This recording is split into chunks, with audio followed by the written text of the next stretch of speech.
Everyone, आज इस video में हम देखने वाले हैं हाइपर कॉन्जुगेशन इफेक्ट या जिसको एच इफेक्ट के नाम से भी जानते हैं।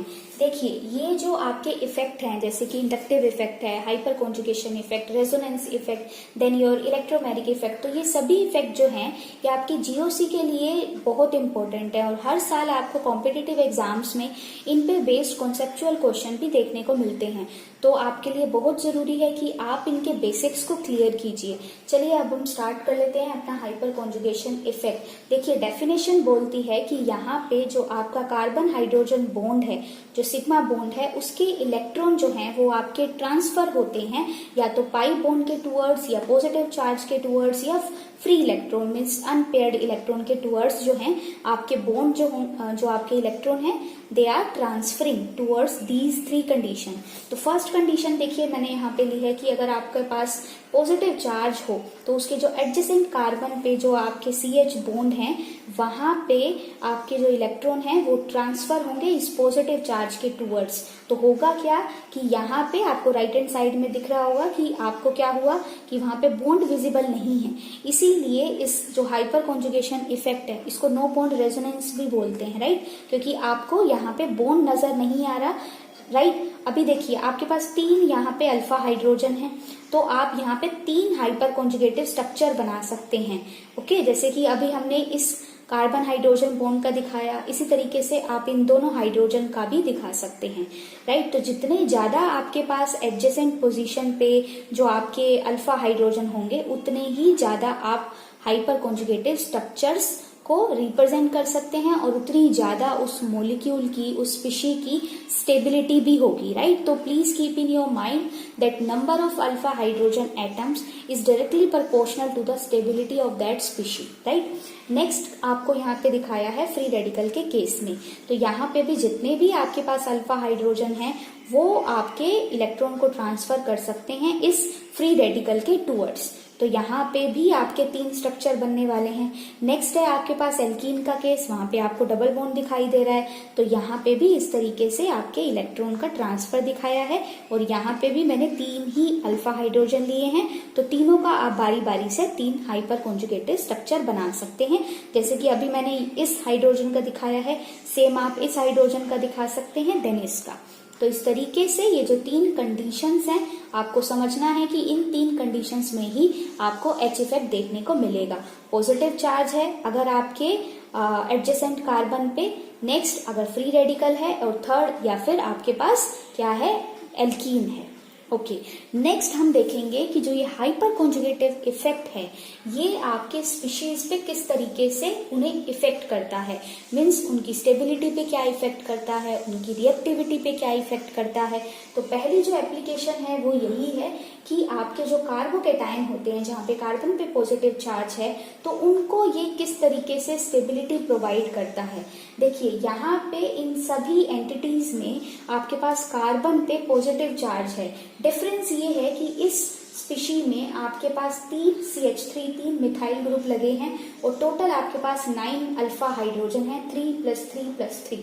तो जितने ज्यादा अल्फा हाइड्रोजन होंगे मैंने आपको बताया उतनी ज्यादा स्टेबिलिटी होगी क्योंकि उतने ही ज्यादा आप हाइपर कॉन्जुगेटिव स्ट्रक्चर्स का फॉर्मेशन कर सकते हैं, राइट। तो यहाँ पे 9 अल्फा हाइड्रोजन है तो 9 आपके स्ट्रक्चर बन सकते हैं, यहाँ पे 6 आपके हाइड्रोजन है तो 6 आपके हाइपर कॉन्जुगेटिव स्ट्रक्चर बनेंगे, यहाँ पे 3 और यहाँ पे 0। तो इसीलिए जितने ज्यादा अल्फा हाइड्रोजन होंगे उतने ज्यादा structure and the stability will be more. Next है आपका फ्री रेडिकल के केस में सेम आपकी स्टेबिलिटी ऑर्डर रहेगा कि आपको जितने ज्यादा आपके पास अल्फा हाइड्रोजन होंगे उतनी ज्यादा आपको स्टेबिलिटी मिलने वाली है। नेक्स्ट है आपके पास ये स्टेबिलिटी ऑफ एल्कीन। देखिए ये है आपके पास इथीन, ये इथीन पार्ट है, यहाँ पे इसके एडजेसेंट में कोई भी आपको हाइड्रोजन अल्फा हाइड्रोजन दिखाई नहीं दे रहा तो यहाँ पे आप बोल सकते हैं कि 0 अल्फा हाइड्रोजन और आपका स्ट्रक्चर भी कोई नहीं बनेगा।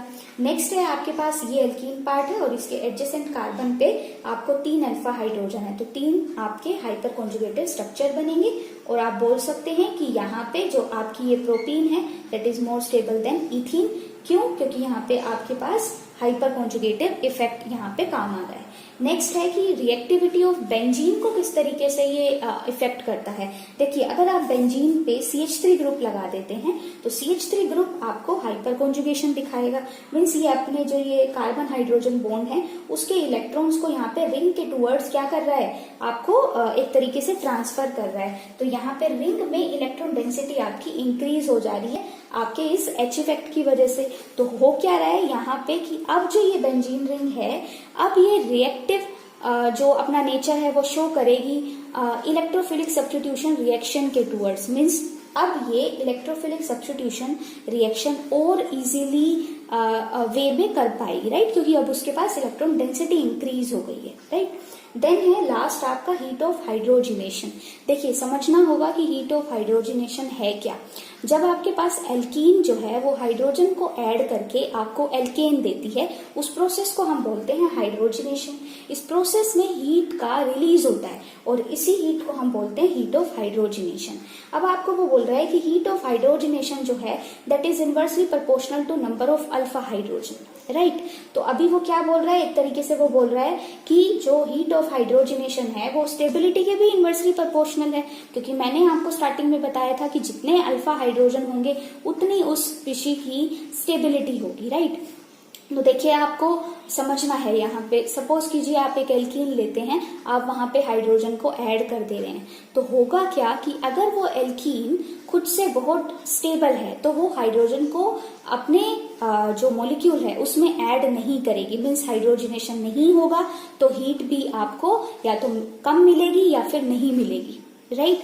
तो यही है कि अगर स्टेबल है आपका एल्कीन तो हाइड्रोजिनेशन का प्रोसेस नहीं होगा या कम होगा और हीट भी आपको कम मिलेगी।